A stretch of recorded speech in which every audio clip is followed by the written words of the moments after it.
Hi friends, welcome to 5 Minutes Tech YouTube channel. Here is Samsung Galaxy M14 5G smartphone.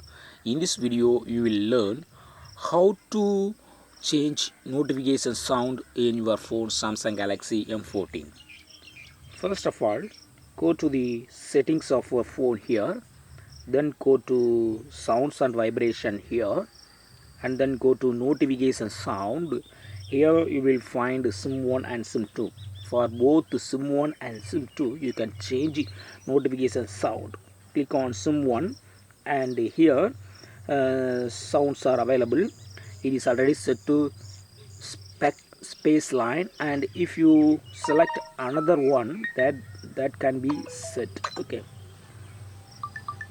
I have selected transmitter and go back, it will be activated. Transmitter is now activated for sim 1. This is the notification sound here after. Okay, in the similar way you can set notification sound. You can change it from signal to another sound. Okay, just click on sim 2 and here it is already set to signal. You can change it to another one.